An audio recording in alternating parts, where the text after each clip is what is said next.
Chicos, ¿pueden ver mi pantalla? Sí, profe. Sí, profesor. Muy bien. ¿Alguna pregunta, alguna duda de lo que revisamos la clase pasada? No, profe. Seguros.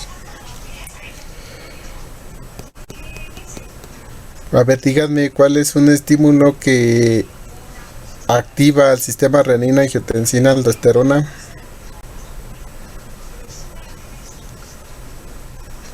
La disminución de sodio. Exacto. ¿Que llega a qué porción de la nefrona? Al túbulo contorneado distal. Muy bien. ¿En dónde se sensa esta concentración de sodio? ¿En qué células? En las células yuxtaglomerulares.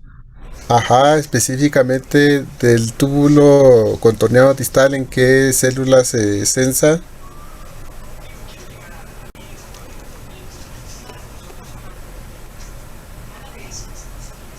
¿De la mácula densa? Exacto, en la mácula densa. ¿Y quiénes son las células que secretan la renina? Las células yuxtaglomerulares. Muy bien.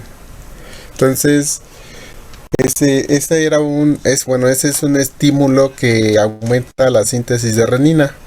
También les mencionaba que la activación simpática era capaz de activar la secreción de renina. Cuando se estimula el sistema nervioso simpático, hay liberación de catecolaminas en la célula yuxtaglomerular y esto va a inducir la secreción de la renina. ¿Sale? Un exceso de sodio que llegue a la mácula densa va a ocasionar la inhibición de la secreción de renina. Y la angiotensina 2 por una asa de retroalimentación negativa también va a inhibir la secreción de renina.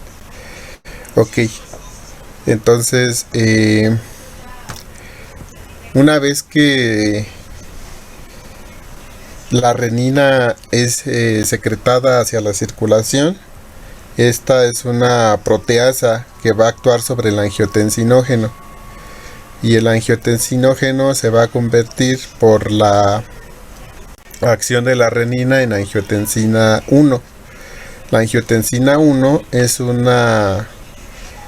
péptido de 10 aminoácidos, decapéptido, y estos son la secuencia y los aminoácidos que forman parte de la angiotensina 1. En el caso de esta angiotensina 1, por la acción de la enzima convertidora en angiotensina, que se encuentra expresada principalmente en el epitelio pulmonar, pero prácticamente se encuentra localizada en todo el sistema, la enzima convertidora de angiotensina va a transformar a la angiotensina 1 en angiotensina 2. La angiotensina 2 es un octapéptido, el cual va a perder dos aminoácidos, la histidina y la leucina, y pues va a quedar con la secuencia de aminoácidos desde el 1 hasta el 8 de la angiotensina 1. Entonces esta angiotensina 2 es un potente vasoconstrictor, como ustedes lo alcanzan a ver en el nombre, angios de vaso y tensina de tensión. Entonces es un potente vasoconstrictor. Si este octapéptido induce vasoconstricción, ¿qué creen que le ocurra a la presión arterial cuando se produce este compuesto? Aumenta. Ajá, porque ¿qué variable de la presión arterial es la que se ve afectada?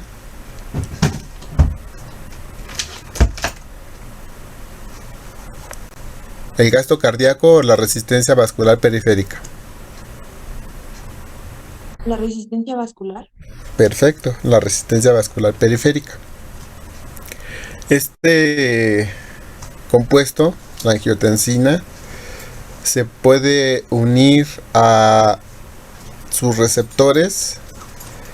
Aquí en la imagen es el principal que tiene el efecto vasoconstrictor es la unión de la angiotensina a su receptor AT1, pero también la angiotensina la 2 se puede unir a sus receptores AT2 y AT4.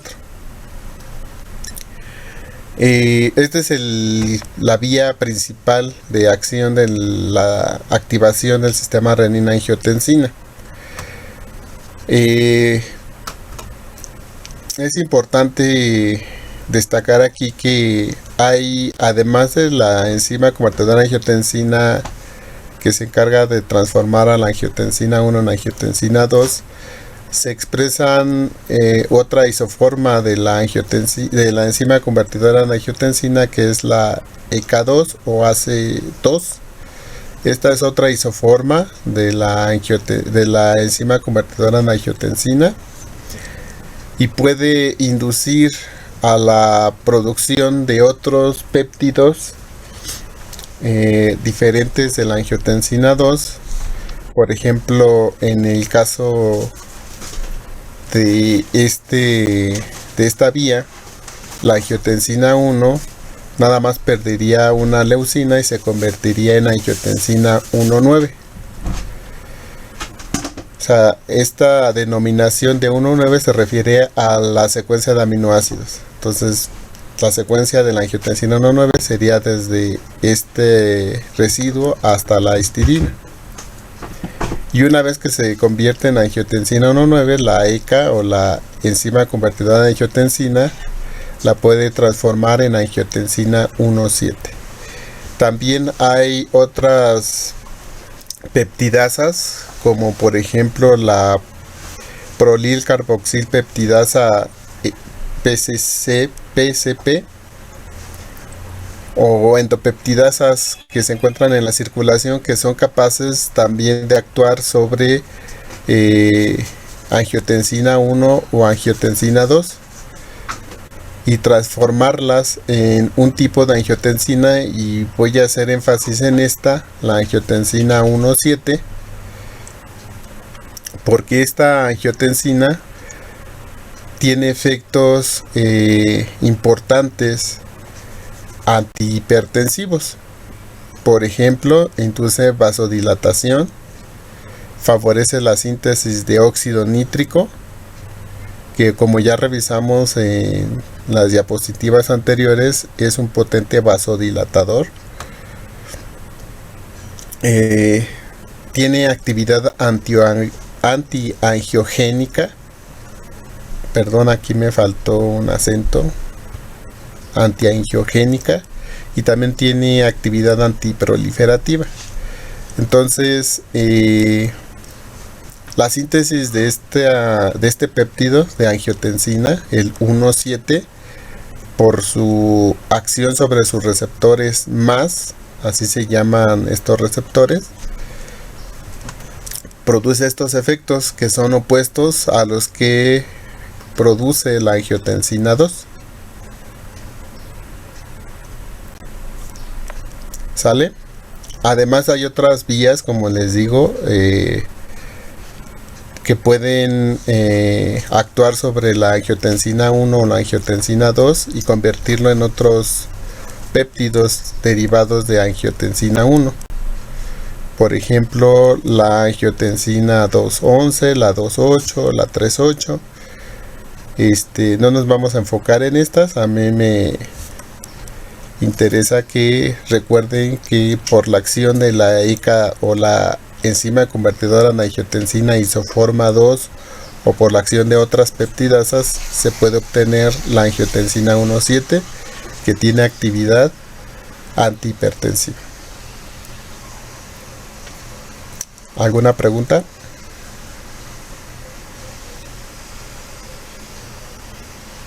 Profe, había mencionado algo de unas células cuando habló de la angiotensina 1, pero no alcancé a escuchar bien.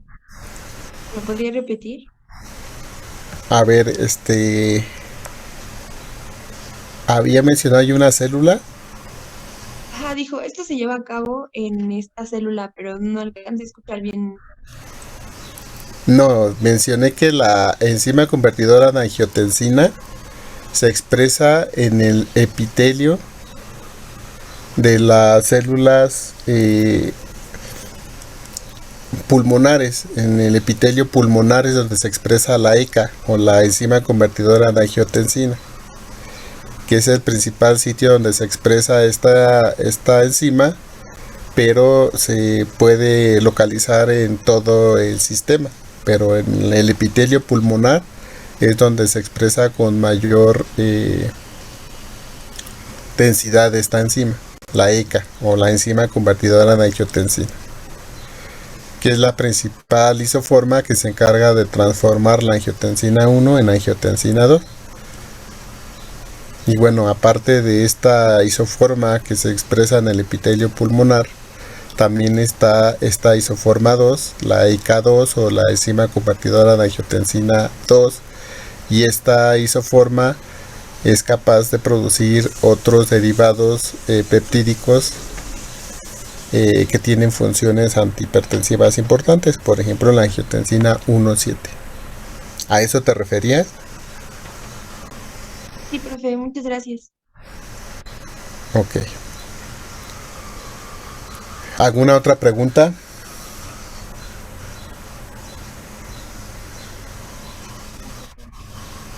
Bueno, aquí en el esquema está la prorrenina, que la prorrenina es un precursor de la renina. Esta prorrenina se sintetiza en el hígado, y para que tenga actividad proteasa debe de perder una secuencia peptídica de 43 aminoácidos. Esta activación de la prorrenina a renina se puede llevar a cabo de dos formas: una mediada por receptor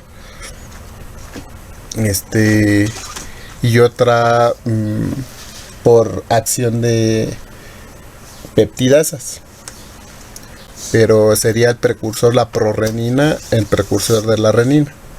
En la circulación sanguínea vamos a encontrar concentraciones mayores, concentraciones plasmáticas mayores de prorrenina que de renina, y esta prorrenina tiene que ser activada para poder activar al sistema renina-angiotensina del cual estamos platicando.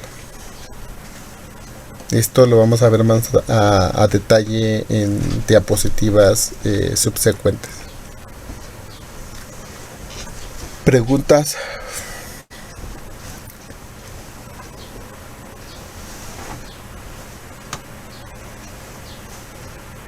Ok, entonces revisamos sistemas de control de la presión arterial a corto plazo, y el sistema que se encarga de ese control a corto plazo es el reflejo baroreceptor, que actúa en cuestión de milisegundos.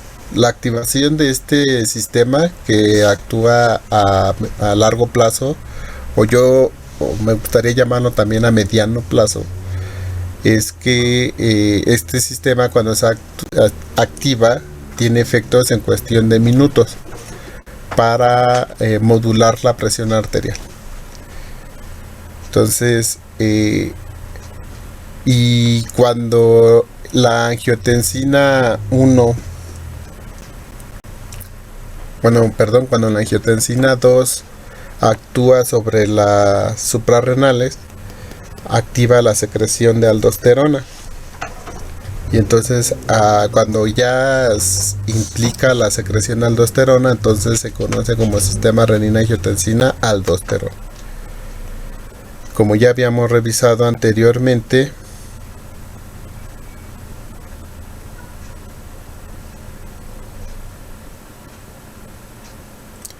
la aldosterona tiene efectos que permiten la reabsorción de sodio y de agua a nivel de los túbulos colectores. Bueno, entonces miren, como les mencioné, una vez que la angiotensinógeno es convertido en angiotensina 1 por acción de la renina, y la angiotensina 1 convertida en angiotensina 2 por la acción de la ECA o cualquiera de sus isoformas en otros péptidos, la angiotensina 2 puede actuar sobre sus dos receptores, el receptor angiotensina 1, que es el que tiene efectos hipertensores, y sobre su receptor angiotensina isoforma 2 o AT2. Como les mencioné, la actividad hipertensora es por la activación del receptor AT1. Este receptor está acoplado a una vía GQ e induce esta respuesta: vasoconstricción, va a inducir hipertrofia, proliferación celular y una sobreactivación del receptor AT1 puede inducir neurotoxicidad. Por otro lado, el receptor AT2 tiene efectos opuestos a los que tiene la activación del receptor AT1. Como se darán cuenta, tiene efectos de vasodilatación, de anticrecimiento celular y antiproliferación celular. Y bueno, también se le reconoce efectos de neuroprotección. En el caso del péptido de angiotensina 1,7, por la activación de su receptor más, tiene efecto vasodilatador, antiproliferativo y antihipertensivo en general. Pero también el péptido de angiotensina 1,7 es capaz de actuar o activar al receptor de angiotensina 2 y producir estos efectos mediado por la activación de este receptor. La proteína acoplada a estos receptores es GS para el caso del el receptor angiotensina 2 y para el receptor más. Y bueno, la imagen que se encuentra a la derecha, vemos el efecto o la cascada de señalización que están implicados para que tenga este efecto proliferativo y de remodelación vascular.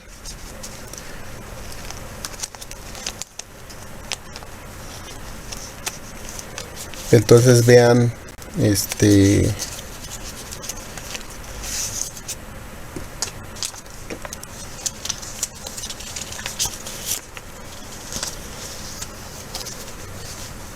las cascadas de señalización son activación de factores transcripcionales que actúan a nivel del transcripcional en el núcleo, y esto va a actuar o va a promover la proliferación, el remodelado vascular de las células vasculares.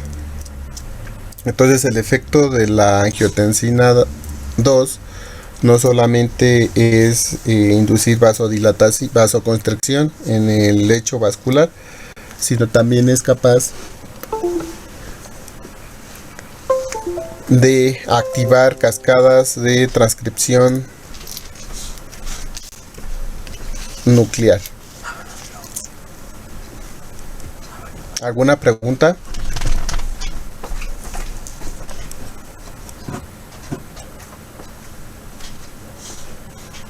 No, profe. No, profe. Ahora, me gustaría aprovechar esta diapositiva para hacerles pensar y reflexionar.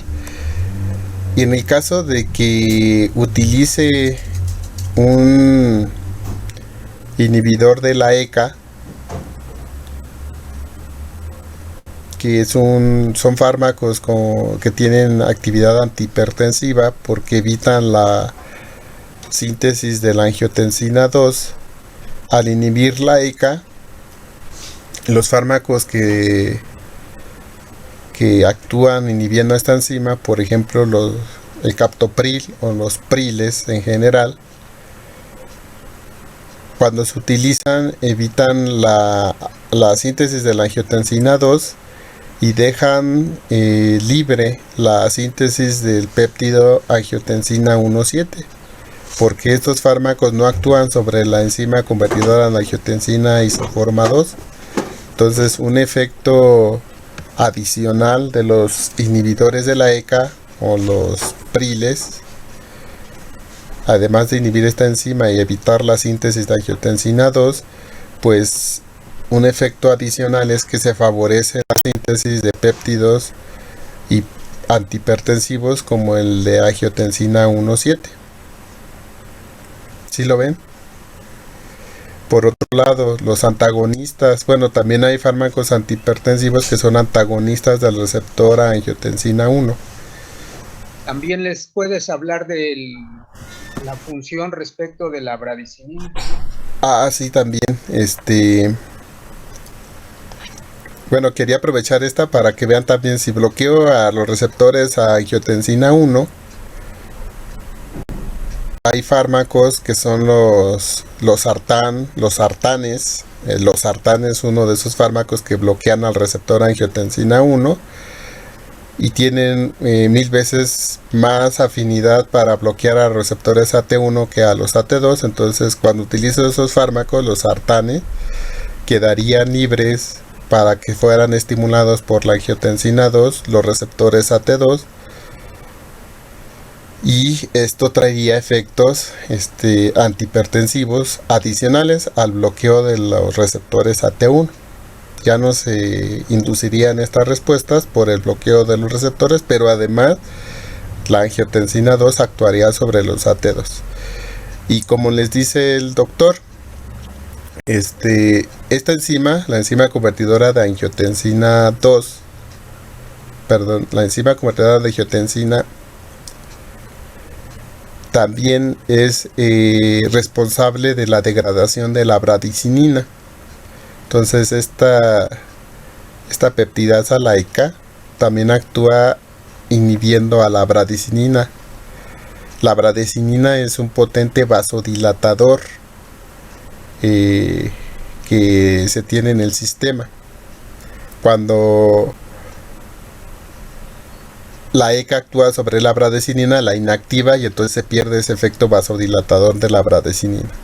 Con el uso de los inhibidores de la ECA o los priles, captopril, enalapril y todos estos fármacos, el bloqueo de la ECA, además de evitar la síntesis de angiotensina 2, también evita la degradación de la bradicinina.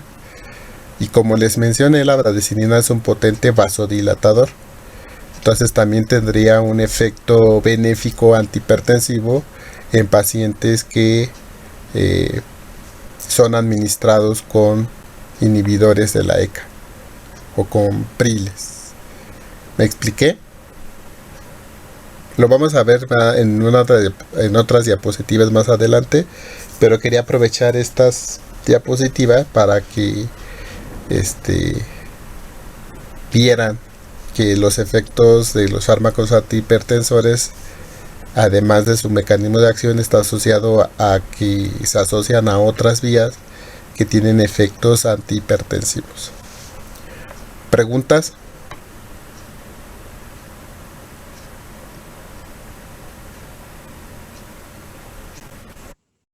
Ok.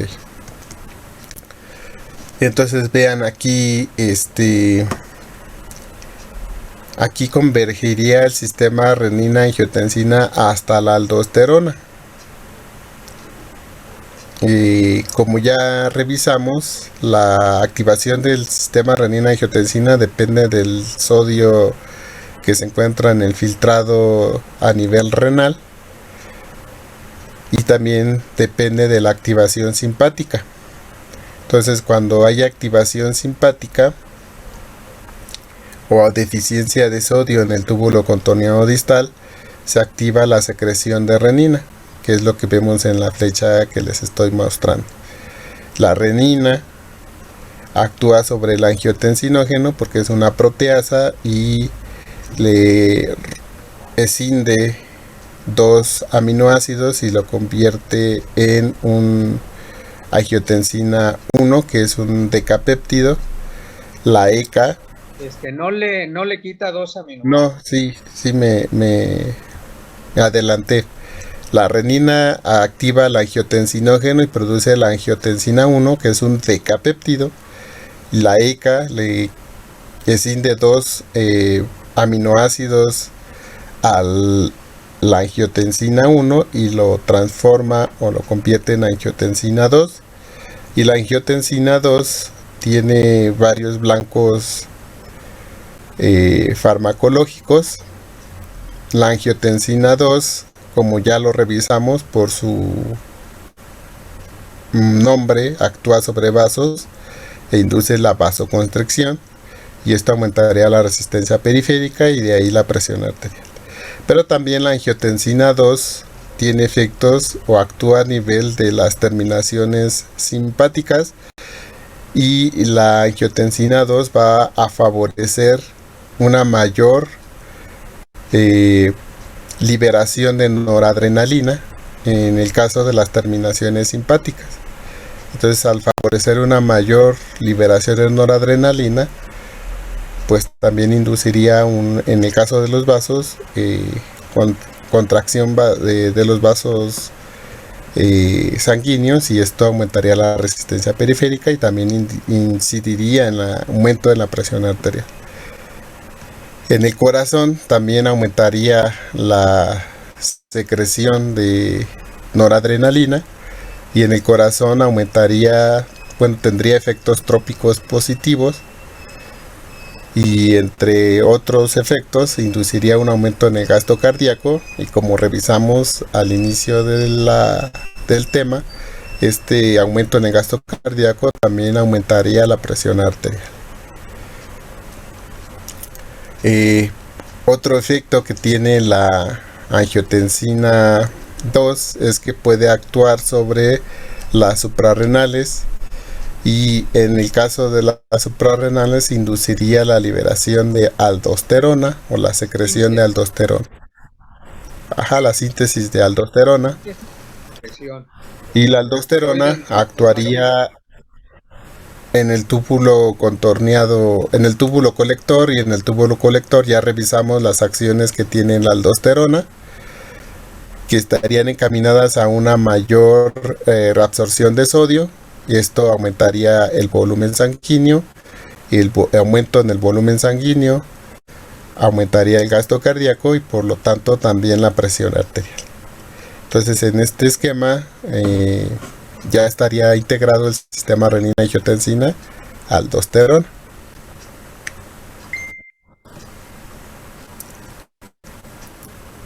Y bueno, este esquema indica lo mismo, la activación del sistema renina-angiotensina. Esta activación de la liberación de renina produce la síntesis de angiotensina 1, la acción de la ECA, la angiotensina 2, y esta actuaría sobre sus receptores, induciendo a nivel vascular hiperplasia e hipertrofia de los vasos.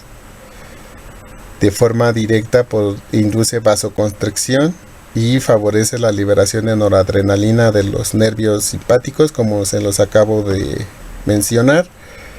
Y también a nivel renal puede aumentar la retención de sodio por el aumento en la síntesis y secreción de aldosterona y la reabsorción tubular del sodio, que serían los efectos de la activación de los receptores a angiotensina 1 por parte de la angiotensina 2. ¿Sale?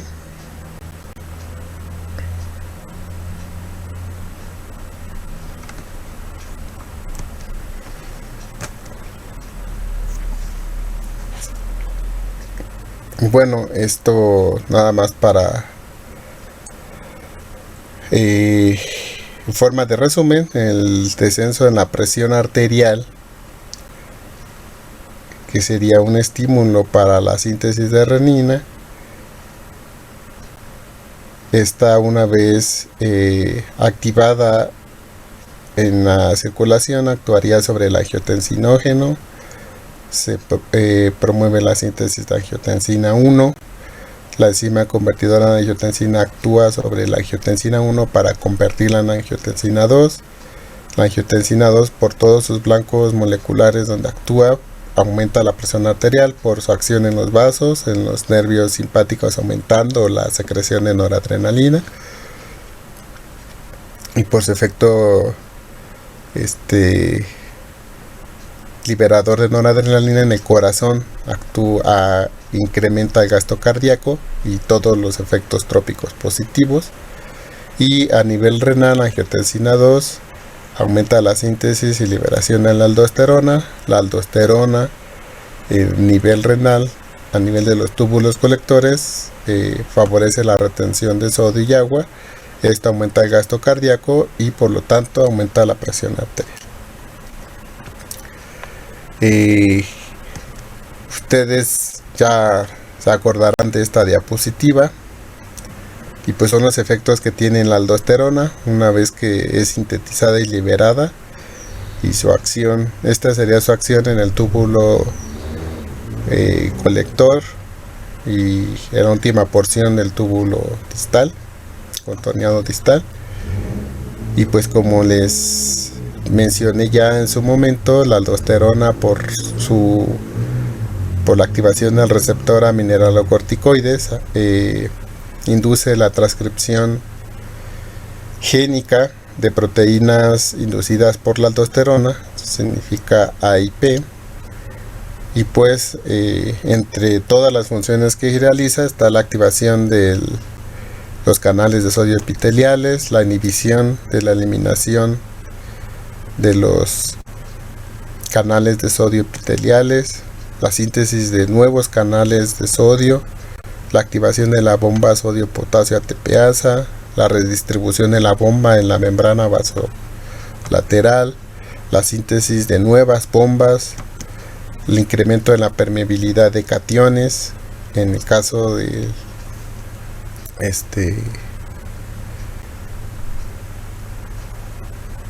de potasio, incremento en la síntesis de ATP mitocondrial para el funcionamiento de las bombas,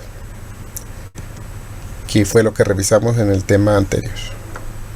Entonces, si se dan cuenta, estas acciones de la aldosterona ya requieren síntesis proteica y por lo tanto su efecto ya es más retardado que el de la síntesis y la activación del sistema renina hasta la angiotensina. Entonces, para que una vez que ya se secreta la aldosterona y empieza a actuar su sitio es blanco, pues se requiere más tiempo de acción para que se den estas respuestas. Entonces, por eso se conoce que el sistema renina-angiotensina hasta la aldosterona tiene efectos ya a largo plazo. Entonces, por eso dividimos, o a mí me gusta dividir estos sistemas en corto, mediano y largo plazo. Corto plazo, reflejo vasoreceptor; mediano plazo, sistema renina-angiotensina; y a largo plazo, sistema renina-angiotensina hasta la aldosterona. Y bueno, aquí estaría una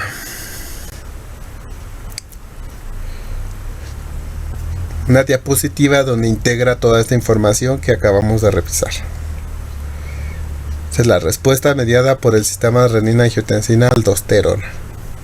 Entonces, una disminución en la presión arterial, una disminución en las concentraciones de sodio que llegan al túbulo contorneado distal, activan al sistema renina-angiotensina-aldosterona. Cuando se activa este sistema,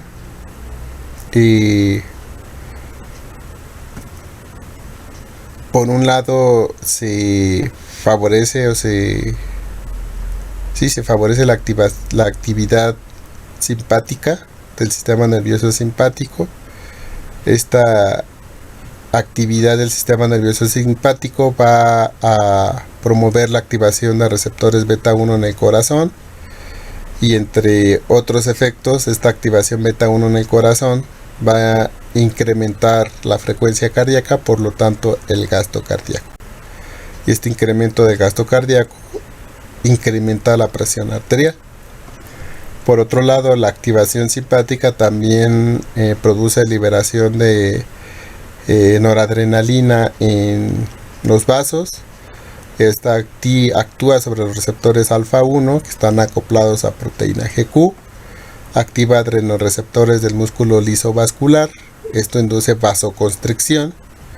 Esa vasoconstricción induce aumento en la resistencia vascular periférica y esto también incrementaría la presión arterial.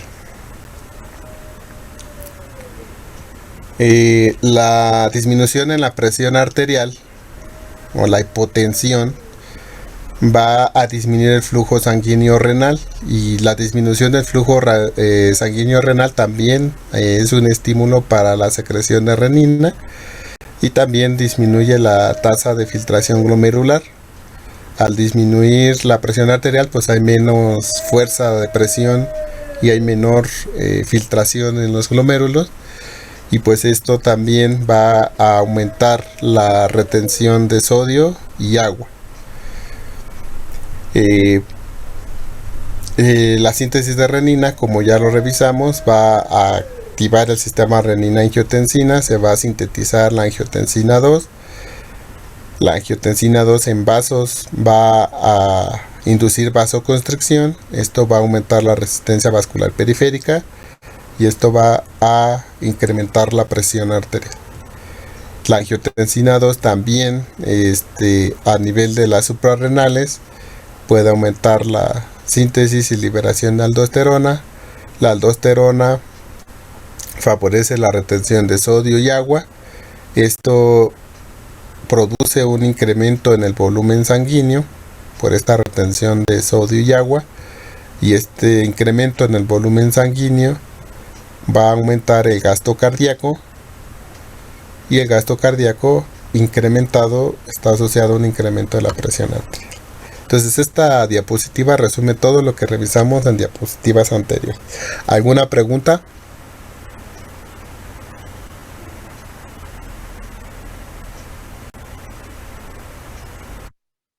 ¿Todo bien? ¿Todo claro? Profe. Bueno, espero que sí. Ahora vamos a hablar ya como tal de la hipertensión.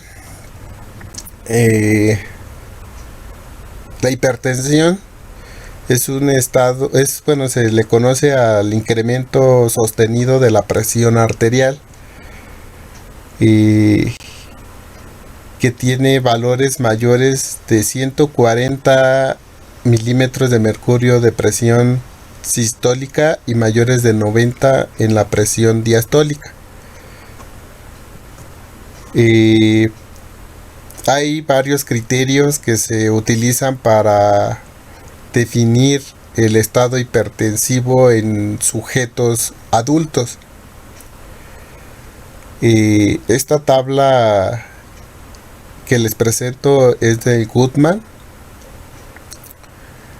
y clasifica a los sujetos en diferentes grupos. En sujetos sanos que tienen una presión arterial normal, o también se le conoce como sujetos normotensos, que ya tienen algún grado de hipertensión, pero todavía no se ha diagnosticado como tal, y a estos pacientes se le conocen como prehipertensos. Y hipertensión estadio 1, hipertensión estadio 2. Y ya si se dan cuenta, los valores de la presión arterial van incrementándose según el estadio donde se encuentra el paciente. Entonces, en un sujeto normotenso, la presión sistólica debe de ser menor a 120 milímetros de mercurio y la diastólica menor a 80. En un caso de prehipertensión, los valores de presión arterial deben de oscilar entre 120 y 139 milímetros de mercurio, y en la sistólica y en la diastólica entre 80 y 89.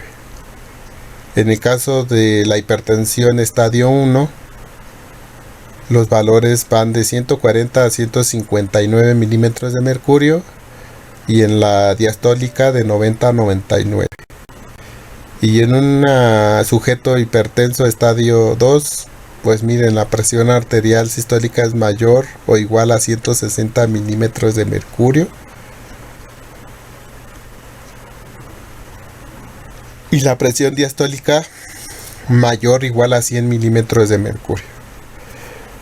Es importante mencionarles que en el caso de un sujeto prehipertenso,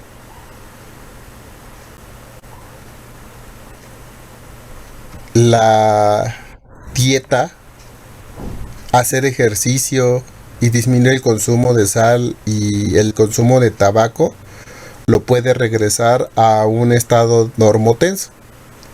O sea, un sujeto en estas condiciones puede, sin intervención farmacológica, recuperar su estado normotenso. Entonces, es importantísimo que se estén monitoreando la presión arterial para que ustedes puedan modificar hábitos en el caso de que se encuentren en esta situación y puedan regresar a su estado normotenso. Cuando ya manejan presiones que manejan los pacientes en estadio 1 o en estadio 2, desafortunadamente necesitan el uso de fármacos antihipertensivos y el uso de estos fármacos es de por vida. Ya no pueden dejar de tomar o de consumir estos fármacos una vez que ya tienen diagnosticada la hipertensión en cualquiera de sus estados. Se le conoce a esta enfermedad como el asesino silencioso. Esta razón por la cual se le conoce como el asesino silencioso es porque no produce síntomas. Entonces, eventualmente puede ir incrementando la presión arterial a valores estratosféricos sin que ustedes se sientan mal. Entonces, por esta razón se le llama a este padecimiento como el asesino silencioso, porque cuando ya se manifiesta algún síntoma relacionado con esta hipertensión, pues el paciente ya está en fases avanzadas de hipertensión. Algunos signos que se pueden observar en un sujeto que tiene algún grado de hipertensión es, por ejemplo, la ruptura de los vasos de la esclerótica en los ojos. Entonces, no sé si de repente han visto personas que tienen derrames en la parte blanca de los ojos.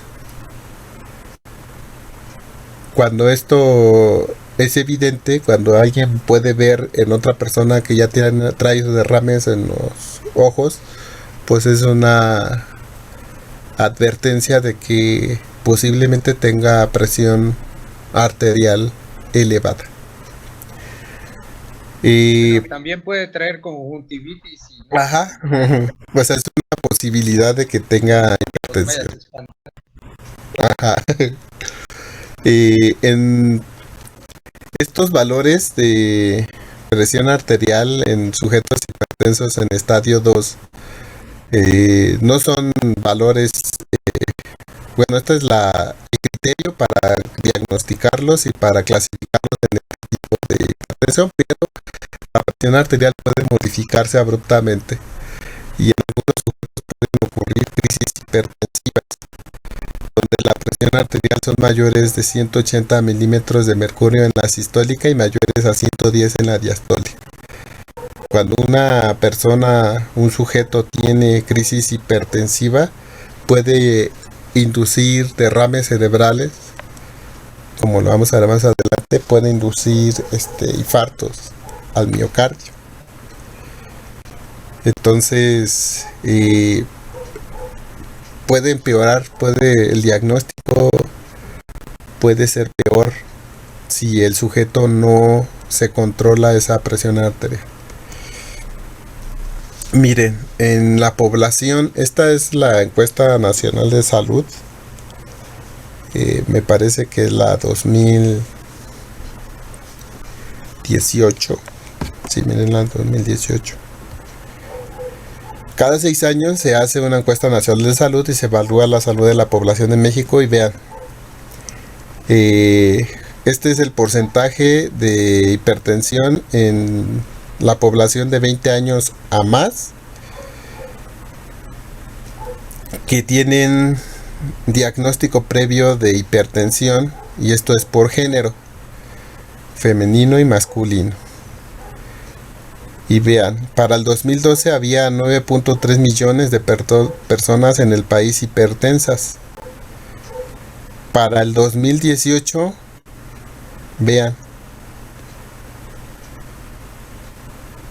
el total de personas hipertensas es de 5.2 millones de sujetos diagnosticados. Estos sujetos que les estoy mostrando aquí son sujetos diagnosticados. Entonces hubo un incremento significativo, miren, de sujetos hipertensos para el 2018. Y vamos a ver que esta cifra va a ser mucho mayor para el 2024. En el caso de la hipertensión por género, si se dan cuenta, es mayor en hombres, 18.4%, 16% en mujeres. Bueno, en general, de 2012 había el 16% de la población con hipertensión, para el 2018 el 18.4%. En el caso de las mujeres, el 18.5% es hipertensa en el 2012, y en el 2018 este porcentaje incrementó. Y en el caso de los varones, para el 2018 también incrementó de 14 a 15. Y las mujeres son las, por género, las que sufren más hipertensión que los hombres. Pero bueno, no es tanta la diferencia, pero miren, las mujeres son más hipertensas que los hombres. Se estima que por cada sujeto hipertenso diagnosticado hay 3 sujetos hipertensos no diagnosticados. Entonces, si por cada hipertenso hay 3 que no son diagnosticados, entonces este porcentaje o esta cantidad de sujetos hipertensos es 3 veces. Estamos hablando de 45 millones de sujetos hipertensos en el país. Entonces es una verdadera catástrofe en materia de salud pública. Es una enfermedad muy importante, y la población, imagínense, 45 millones de personas hipertensas. Es una cantidad muy grande. Y esta enfermedad antes se encontraba, la incidencia era mayor en sujetos adultos mayores de 40 años. Ahora ya hay hipertensión hasta en niños y en jóvenes. Entonces ustedes son una población, por los hábitos alimenticios y por la obesidad, susceptibles a ser ya sujetos prehipertensos o ya con hipertensión en estadio 1. ¿Alguien de ustedes se mide la presión arterial de forma regular?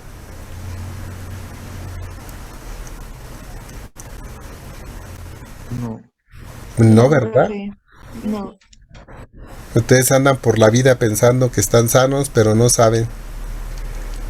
Entonces, espero que a partir de este tema en adelante se midan la presión arterial por lo menos una vez al mes y lo hagan de forma regular.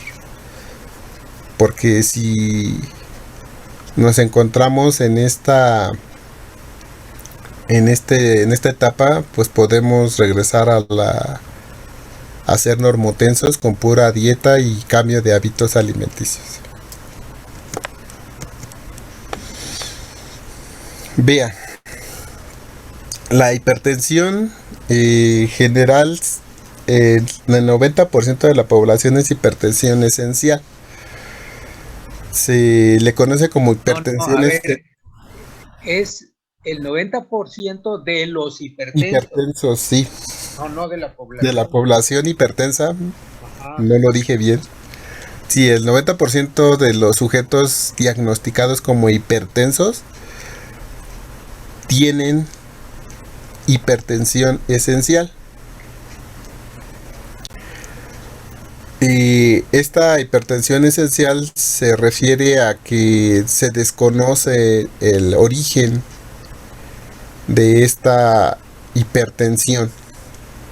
Entonces, esencialmente no saben por qué se originó la hipertensión en estos pacientes. Entonces, el 90% de los sujetos hipertensos tienen hipertensión esencial. Y el otro 7% o un 7% de esos sujetos hipertensos tienen hipertensión secundaria o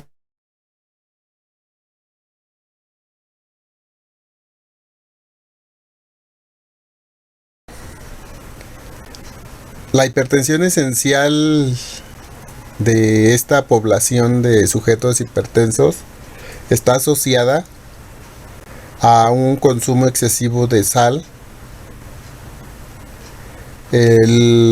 La recomendación de consumo de sal es de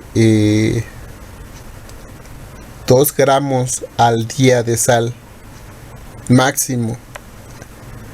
Y en la población, por lo menos en México, el consumo de sal es de 6 gramos de sal al día.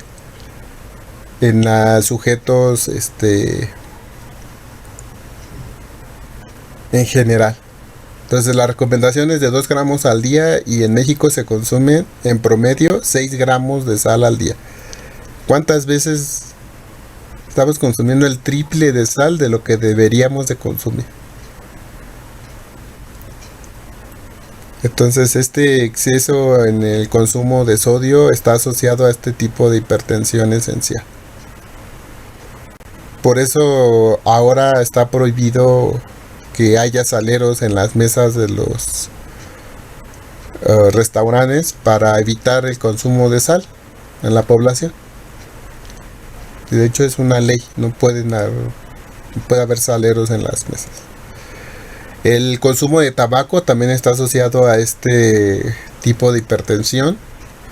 El sedentarismo es otro factor que está asociado a la hipertensión esencial y por lo tanto la obesidad que genera el sedentarismo y el exceso de consumo de calorías también está asociado a la hipertensión esencial. De hecho, nosotros somos el segundo país con más obesos en el mundo.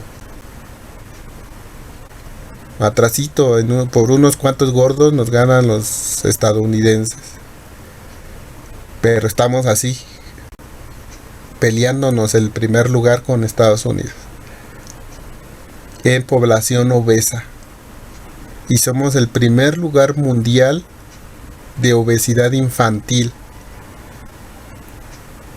O sea, es una catástrofe. Somos el segundo país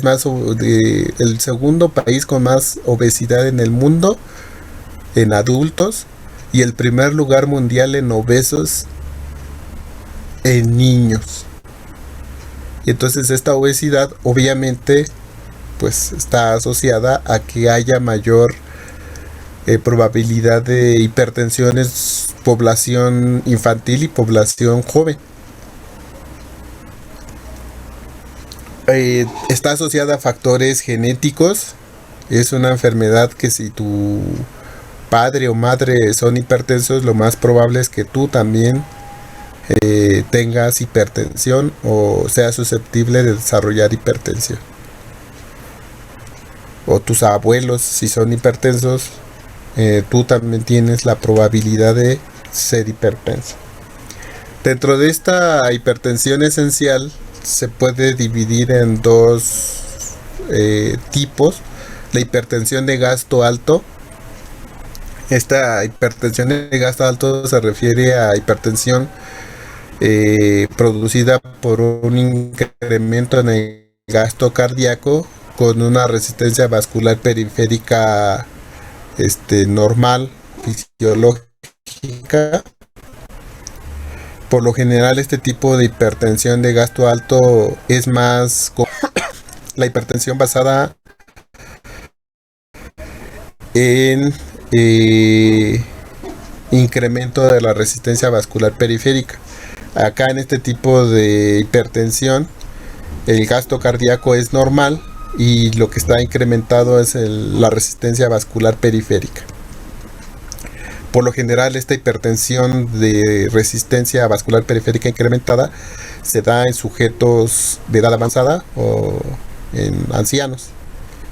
Esta hipertensión es más común en esa población.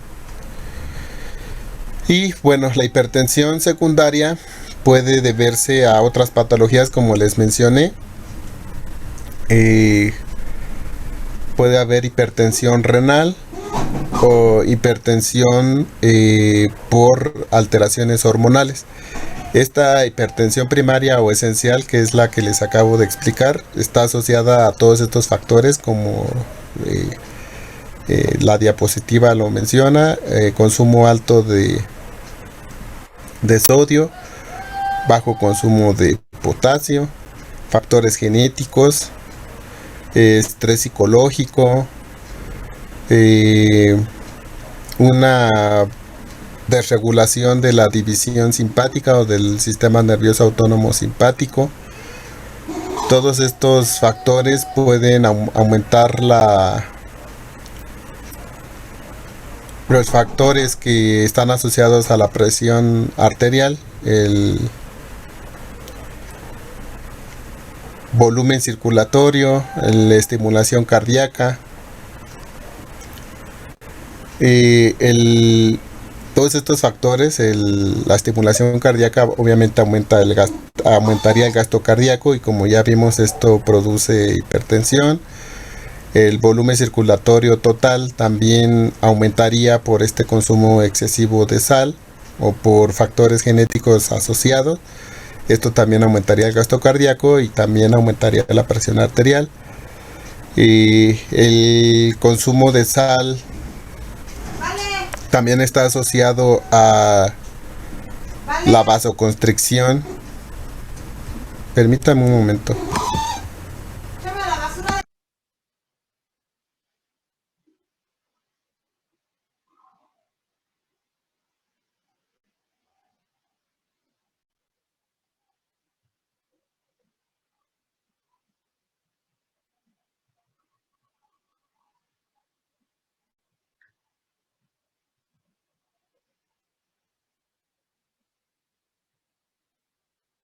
Perdón por la interrupción.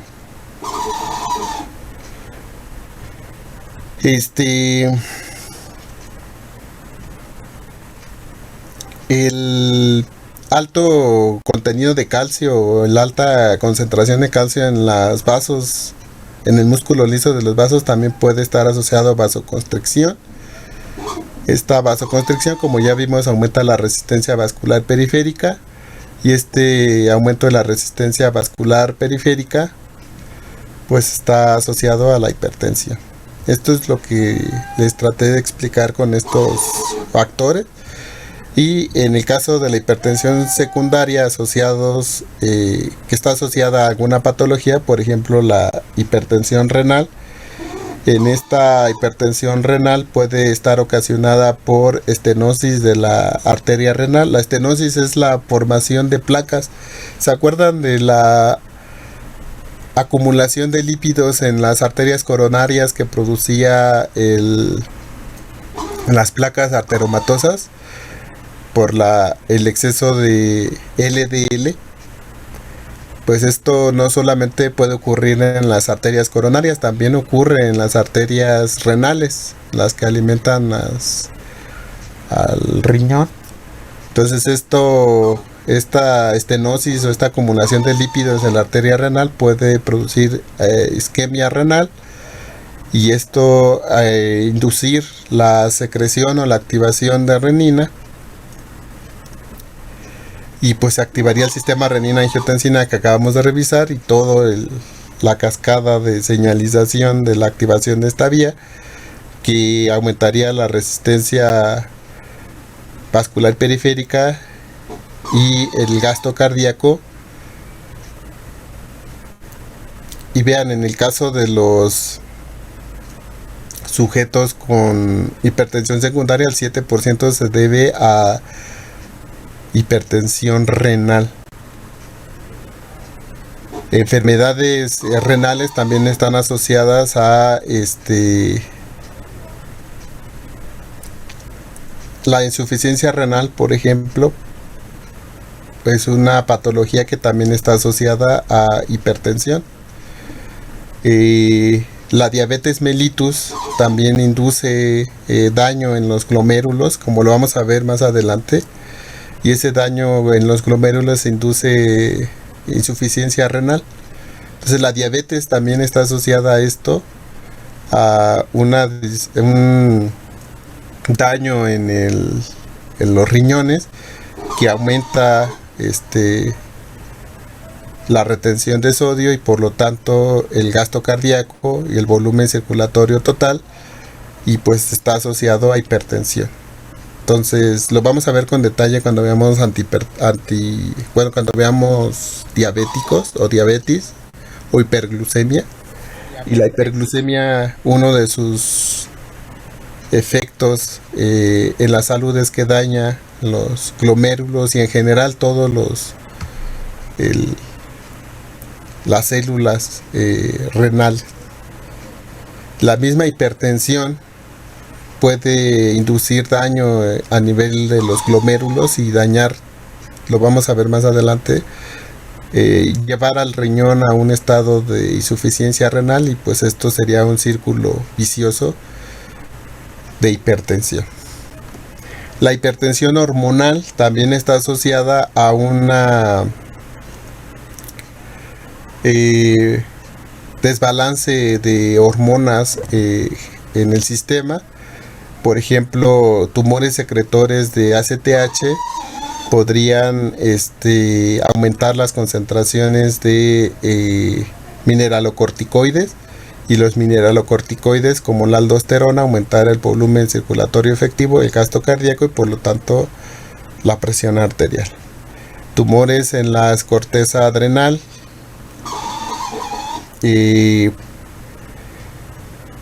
por ejemplo, ya vimos estas enfermedades, la enfermedad de Cushing, el feocromocitoma también está asociado con hipertensión hormonal por una liberación, una producción excesiva de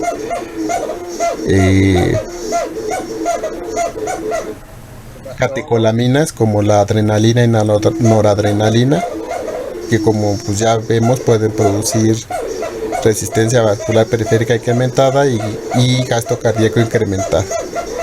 El síndrome de Cushing por una alta síntesis y producción de cortisol también estaría asociado a estados de hipertensión hormonal. Y bueno, cuando se resuelven o se da tratamiento farmacológico o se extirpan estos tumores, pueden resolver este factor hormonal, y la hipertensión en estos casos de hipertensión secundaria, resolviendo o atendiendo estos factores que los originan, pueden revertir la hipertensión en estos pacientes. Solamente en estos casos, cuando es hipertensión. Sí. Hay mucho ruido y ya es hora. Sí, le vamos a dejar hasta aquí y continuamos mañana. Ok. Ok, profesor. Gracias, que tengan un buen día. Igualmente para Buen ustedes. día, cuídense.